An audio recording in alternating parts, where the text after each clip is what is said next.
Great, thank That, you. yeah, that sounded like a robot, so it must have worked. Okay, so we've got some photos here of the swing bridge. I guess the most dramatic change is it got a fresh coat of paint. So you can see kind of they had to do some sandblasting to get the old paint off. It was all shrouded and encased in tarping there. And then underneath you have the new color. We tried to match the old one, but I think it's a little brighter, a little fresher. And we've got kind of a new look to the bridge. Underneath that as well, you'll see some of the scaffolding. And that's when we mentioned work continuing on the bridge while they're moving out of stage 1 into stage 2. That's the type of work we're going to be looking at in the bridge area. So we will commit to keeping passage open through the bridge for boats. We're working on what that maximum allowable height is right now as we move to different spans within those bridges. So there'll be more communication on what that maximum height is well in advance of them flipping to the next span. So it'll be business as usual for the next bit, but when they do move to the next area, we'll send out some notice and let people know kind of if there's any height restrictions, what those height restrictions are. So some of the work you're seeing here is the install of these big concrete kind of cylinders that you're seeing. Those are for sanitary and stormworks. You'll see on the right-hand side there, the light green piping is the sanitary sewer. That blue piping is the new water main going in. So that one running across is a service lateral, we call those, and that'll tie into the new building to allow them to access that new servicing. One of the things I'd like to highlight here is just, you can see with these excavators and just the size of the machinery and infrastructure that we're putting in, it kind of becomes quite apparent as to why we needed to close this entire section of road to put this type of infrastructure in. It's quite an extensive replacement and upgrade, and we need room with that large machinery to be able to make it work. So kind of not more of the same, but a bit of a different angle on it. So you're seeing some of the bypassing here for the water servicing, and this is new main going in here for the sanitary. You can see some of those valves that we've got out for construction, and this guy here is a compactor, so he's going to be compacting the soil there to make sure that we don't get any heaves or ruts in the new roadway once it's put in. So stage 2, what does that look like? When are we going in there? So we're looking at early to mid-June. That's the messaging we've been giving out. There's quite a few moving pieces, so to nail down an exact date, we'll communicate constantly on when that is going to be, because it will affect the detours, but we'll put out as much advance notice as we can so that people aren't surprised when these detours change. So you'll see crews working in the stage 1 zone still. Like I said, they'll be wrapping up, finishing work in that area. That could include things like tree planting, some of the sidewalk work. There may be some service connections that they have to make, but we intend to open the road completely to traffic and pedestrians at that point when the detour does switch. So we are moving up the street. We're progressing up the street into stage 2, and that's, like I said, from Brunel further into the downtown core. What are we doing in that area? Pretty much more the same. We're going to be replacing all the underground infrastructure, so that includes, from a district perspective, water and sewer and stormwater. And then we're working closely with a couple of the utility companies on their needs in the area as well.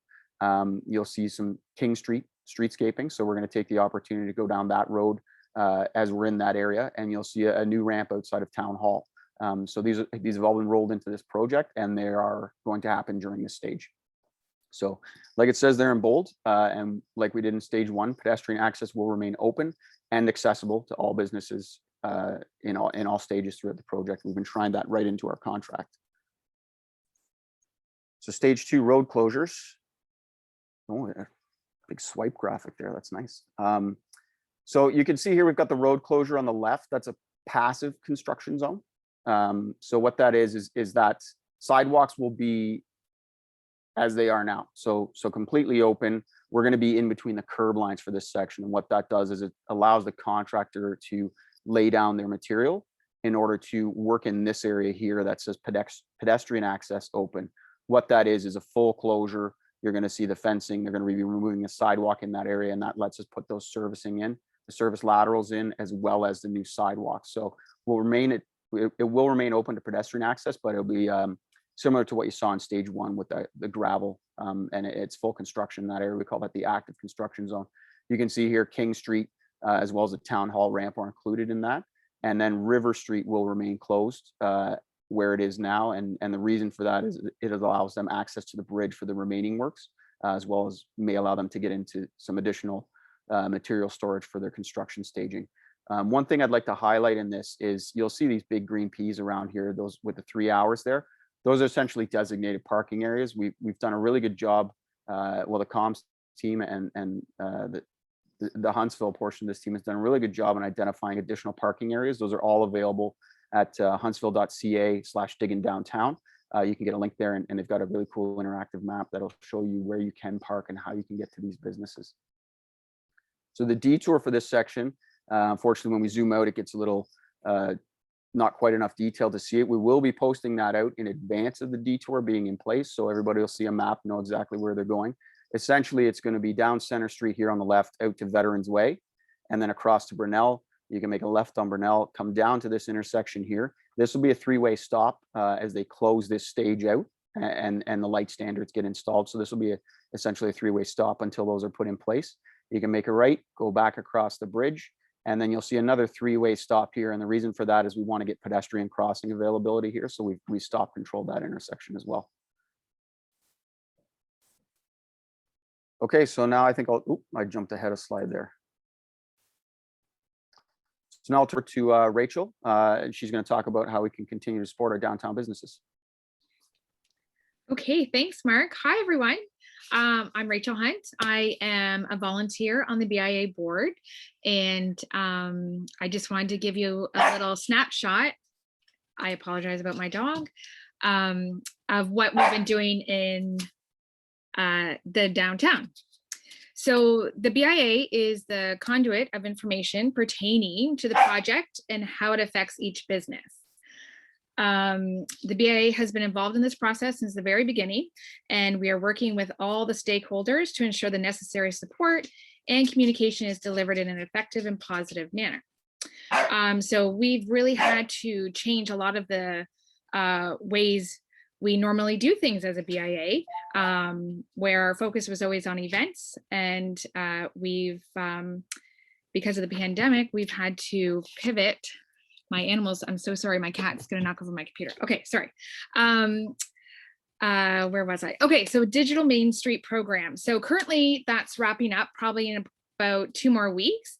We've had approximately about 26 businesses take advantage of that. It was just a free support to businesses regarding their digital presence. So as you know, there are a ton of social media platforms, and this was an opportunity for businesses to take advantage of that. And I think it's been a great program. I know for the coffee shop, she took advantage of that, and she's been doing really well on Instagram since that's happened as well. So we provided business support and marketing kits, as well as frequently asked questions for business owners on the Huntsville Diggin Downtown website. We've launched an incentive program. So Diggin Downtown vouchers. We just launched this program on Monday morning at 8 a.m. and we were sold out in less than an hour, where we gave away $20,000 in downtown vouchers to spend in our downtown. So it's incredible the support that we've had from our community, but those are the types of programs that we're trying to put into downtown so that we can support all of the businesses in our downtown. So that was launched on Monday, but the BIA is giving away $30,000 worth of free vouchers altogether, and to support obviously our businesses and throughout all of construction. So these vouchers are also for sale, and it's a great way to continue supporting downtown. So you can buy them at Reflections of Muskoka, you can buy them at PharmaSave, and you can buy them through our BIA office in downtown. We are ensuring street beautification during the project. So we have public art initiatives and murals. I'm sure you've seen our beautiful murals on the side of buildings. On June 19th, we will be painting catch basins in our downtown, and you can be a part of that.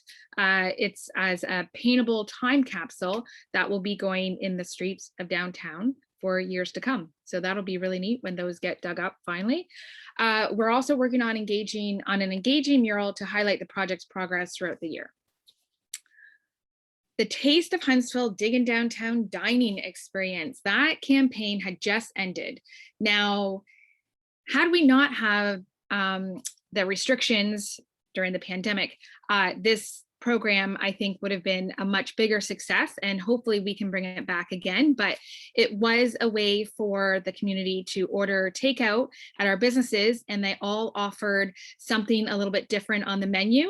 And we heard that it was a great campaign, but again, it was hard when the restaurants couldn't be open for in-service customers. So hopefully that will be coming back again soon. So that also was an incentive to order items off the menu, and you had a chance to win $200, $300, or $500 Diggin Downtown dollars to spend once again in our downtown. And those can be spent at stores, they can be spent at restaurants, they can be spent at services. You can spend them pretty much anywhere in our downtown, and it's just a great way to show your support.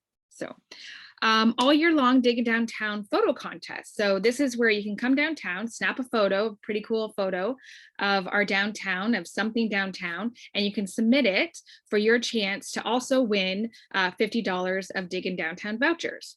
And this is a way to highlight, and you might be able to have your picture highlighted in our 2022 calendar, which is an internal calendar that we've done for the last few years, but this year we're actually going to sell them to the public. So we've had quite a few people ask about them. I know when I have it in my store, people ask where they can get them. So that's coming next year. And that's happening at the beginning of each month. We're going to draw a new winner. And so keep submitting those photos. Okay, next we have, so we're working with the Huntsville Festival of the Arts on a new Huntsville art crawl. You'll notice a lot of art installments happening inside the businesses in downtown. So I would encourage you to come out and check them out. We have incredible artists here in Huntsville, obviously, and it's just so great that we can support the Festival of the Arts and these artists in showcasing their work. So they're all for sale, and it's a great way to support the arts. Because they've been hit hard too. And so I encourage you to come downtown and check that out because they're pretty incredible. The BIA and Dufferin Construction. Okay, so I have to tell you, Dufferin and Construction, they have been so engaging. Their crew is so great with our customers who are coming downtown. If you've experienced it, that's awesome. I encourage you to come downtown, check it out. They've been great. They've ordered, between the BIA and the construction company, we've ordered all these children's hard hats. I mean, where are the adult hard hats? I want one, but the kids love it. So come downtown with your kids, and you might be able to get a hard hat for your kid. So that's been one great initiative to be able to have that engagement through construction. So very pleased with Dufferin and working together with them. Just more fun as incentives coming. So we're working on wayfinding signage enhancements based on the Town of Huntsville and District's plans. So the current signage downtown is abundant. I'm sure you can see signage on every corner of our downtown leading into downtown. Just to show you, like, business directories, parking signage, businesses are open. We want to make sure that everyone knows that throughout construction, business is open. Obviously curbside pickup right now, but businesses are open, and you can get to our businesses through pedestrian walkways. And like I said, the crew are really helpful and will help you get to the stores as well, as I've experienced that myself. So come downtown, it's open and will remain open throughout all of construction. Also, we have taken in feedback back from our businesses, and the reaction time is quick and fast. The Town of Huntsville has been so great on getting those signs printed for us and up in a timely fashion. So that's another way of trying to make sure that we are communicating everything to you, the public. The BIA has, oh, and what's coming with that is gateway access points. So we are working on a project where we will have signage at all the different access points to get into Huntsville, to come to downtown Huntsville as well. So that's happening as well. Regarding parking, the BIA has formed a parking committee to stay on top of the parking issues. So you'll see this map where they'll mention it a little bit later, but it's a great map to know where the 3-hour parking is, where the all-day parking is, and where the restricted parking is. Very important to know when you're coming downtown. But again, there's lots of parking for everyone. So hope you can find a spot and come visit us. We're working on a Diggin Downtown documentation project. So right now, I don't know if you've seen any of the videos, but you can follow us on our Huntsville Facebook page, and there's videos posted every Monday on how the construction's going, what's happening, and it's just a great way to know exactly where we are in the project. So take a look at that. There's also an extensive photography and video campaign that will showcase and highlight the project in real time. So that's will be happening as well, and for the future. BIA communications include email, phone, printouts. We go door to door. Our BIA manager, Morgan, works so hard at trying to communicate everything to all of our business owners and the community. And so there are a ton of different ways to communicate. So she's working on the door to door, the printouts.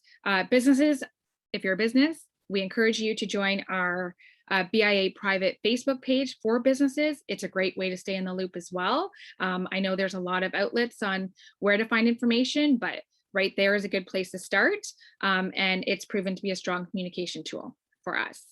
The BIA will update our website, Downtown Huntsville Adventures.ca, but the main hub for information will be Huntsville.ca/Diggin Downtown. So I would encourage all of you to follow us on our social media at Downtown Huntsville for more updates. Morgan's provided her contact information there. So if you need to get a hold of her, HuntsvilleBIA@bellnet.ca is her email, and phone number 789-1400. Thank you so much. That was a lot of information to go through, but like I said, we have been trying really hard to find ways through construction and through a pandemic to communicate to the public and to also support our downtown. And I just want to say thank you from the bottom of my heart, because our community rocks and you guys have been supporting us, and we can't thank you enough. So keep supporting us. It's really difficult right now, but hopefully when restrictions lift, we'll be able to see you face to face in person and just continue on as the great community we are. Thanks, Mark. Sorry. Thanks, Rachel. So long. Lots of cool stuff downtown. So hopefully that momentum continues. I think up next, we've got Lisa from the comms team to talk about some of our communication and marketing updates. Hi, thank you, Mark. So on behalf of the communication team, we wanted to provide a quick update on our efforts so far for Diggin Downtown. We're continuing to implement the communication and marketing plan as presented to Huntsville Council in the fall. And the purpose of the plan is to really increase public awareness regarding construction throughout the Diggin Downtown project. This includes construction updates, detours, parking maps, availability, and everything that you need to know. We're continuing to execute the plan using a variety of marketing tactics so that we connect and we reach our key publics or our target audiences. Next slide, please, Mark. So one of the most important elements of our communication and marketing plan is to ensure we're constantly keeping track of our communication efforts. And what this means and what we're making sure is that we see increased traffic to our website. We're keeping tabs on social media and the engagement, and that we're surveying our community to make improvements. One of the marketing tools that we're monitoring is obviously the dedicated landing page at Huntsville.ca/Diggin Downtown. And this is where you'll find all the information for this project, including resources for residents, for businesses, visitors, about the various construction stages, detours, parking, and events downtown. So far, we've had about 2,700 visits to this page since the start of construction. And we anticipate seeing this fluctuate from month to month, and as we start each new construction phase or new communication comes out regarding construction. So it's going to fluctuate. We're also seeing positive engagement on the Town of Huntsville social media channels related to the detours and the infrastructure updates, which is great. Our post reach related to this content ranges from about 5,000 to 11,000 people per post, which is wonderful. And another way that we're evaluating our efforts is through surveys. So we conducted a survey in April and we had 61 responses. Overall, the feedback was very positive on what we've done so far, and it outlined areas where we could improve going forward. And on the next slide, we've highlighted some areas for discussion today. So some of the highlights for the survey include notices about road closures, signage, and general feedback. One of the questions we asked was, Was there enough notice in advance of stage 1 road closures? And 80% of respondents agreed that there was. This is great news, but there's always room for improvement. So for stage 2, we've already implemented the marketing tactics to communicate that the project will be transitioning into stage 2 road closures. We're utilizing radio, newspapers, social media, the website, media releases. And once we have firm dates for the transition into stage 2, we'll continue with using these marketing tactics to communicate the key messages. We also asked, is there suitable and appropriate signage? I know Rachel touched on it, and 77 people agreed that there was. This survey was done in April, and I think it's important to note that since then, we've been able to implement additional signage. So at the beginning of the project, or since the beginning of the project, we've installed business directory map signage at key parking locations to support the downtown merchants and assist pedestrian traffic in the heart of downtown. We've also installed purple A-frame signs to increase awareness that businesses were open, because we heard that we needed additional signage there. And we've also installed temporary green P parking signs directing motorists along the detour routes to parking lots in the downtown core. Next slide, please. One of the main concerns we received during the survey feedback was about traffic flow specifically on Center Street from Main to West, and including the Dairy Lane intersection and the school crossing zone at Caroline Street. Traffic flow has definitely been on staff's radar since the beginning and prior to the project commencing. Our crews have been monitoring traffic flow and will continue to do so through the remainder of the project. I know as we see our community begin to come out of COVID-19 restrictions and as they start to lift, and we get into our busy July and August months, our teams will continue to look into improving the traffic situation by reviewing traffic lights, advanced greens at peak times, and the communication team will highlight key messages to the community around this, as well as how to minimize backload, like not blocking intersections to assist with this communication. And to conclude the communication and marketing update, if you want to stay informed, a good way to do so, we said it before, Huntsville.ca/Diggin Downtown is where you go for all of your project information. You can subscribe to our news feed there. You can follow us on social media, which is always a good thing, either the town, the district, or the Huntsville BIA. And if you have additional questions, Engage Muskoka is where you go to ask your question, and we'll get back to you, and we'll add it to our FAQ section on our website. And I think that's it for me. Thank you, Mark. Thanks, Lisa. Okay, so the final slide we have tonight is answers to some of the questions we received. Some of these have been addressed throughout the presentation. For example, question 1 here: are the timing of the lights on the detour route being monitored to ensure the smooth flow of traffic on Center Street? The answer to that is yes. We are continuing to monitor and adjust signal timing as needed for the detour, and like Lisa said, once we get busier and things start to open up, we may need to adjust some of those advanced screens, some of the length of green timing, to ensure that we can keep traffic flow as uninterrupted as possible. We did upgrade the Center and West Street intersection to allow for more advanced screens as part of this project. That looks to have helped alleviate some of the traffic concerns that we heard initially in the project. So question number 2, how will the sidewalks be in the construction zone? Will the fenced area be wide enough to maintain social distance? I guess we will work. We do have a required area that we need to work in, but we will maximize the amount of space available.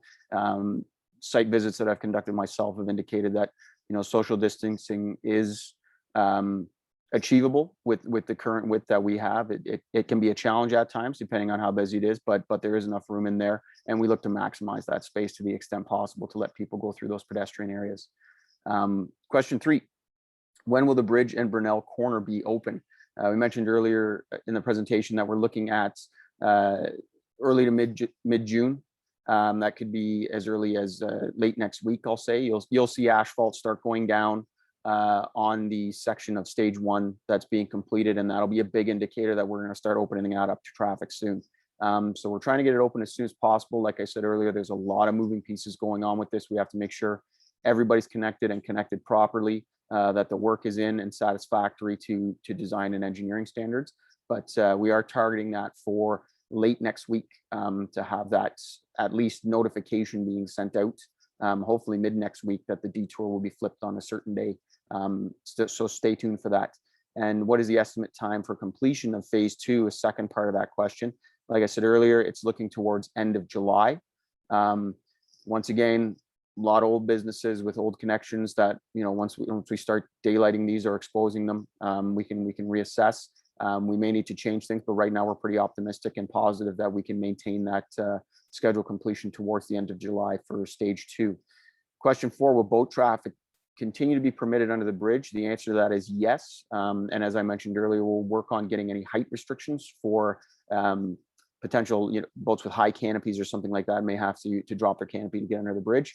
A lot of that is dependent on water levels in the area. So if the water levels do recede, that'll obviously increase the max height available under the bridge. Like I said earlier, we will be sending out notification on what that max height is before we make the move to have boats pass through a different area under the bridge. Have additional parking areas been established around downtown? I spoke to it on the stage 2 closures with the green peas, and Lisa mentioned it as part of her discussion as well, that yes, we do have areas available for parking downtown. We put up additional signage to direct motorists to that, so you can get your vehicle parked and get to those downtown businesses and help keep them alive through this construction project. There is an interactive map as well on the Huntsville.ca Diggin Downtown website that'll show you where you can park and how you can get downtown from there. And so the final question, can you tell us if the hanging baskets, flowers, benches will be put out this year? I was talking to my colleague there, Steve Hernan at the Town of Huntsville, about this, and the answer is yes. They just may not be in the same place because we obviously can't put them in an active construction zone. So we will look to put them out into the correct areas or alternate areas. So they will be out. They may just be in different locations, but the intent is to have the same number out for this season. So those are the questions we've gotten so far in advance of this presentation. Once again, we really need the community's help to make this project a success. So reach out to us, let us know what your thoughts are, let us know what your comments are. There's 2 websites there, the Huntsville.ca/Diggin Downtown and EngageMuskoka.ca. We do want to hear from you, and we will get back to you on this. So, the construction is going well so far, and we anticipate that it will continue to go well as long as we can keep communication open and keep that community support active in this project. So that's it for us tonight. I think we'll be looking at hosting another community information session as we progress into stage 3. Or even sooner if we need to have one and something significant has happened on the job, but hopefully that isn't the case, and we'll be talking again in stage 3. So hope everyone has a safe night and enjoy the weather. Take care.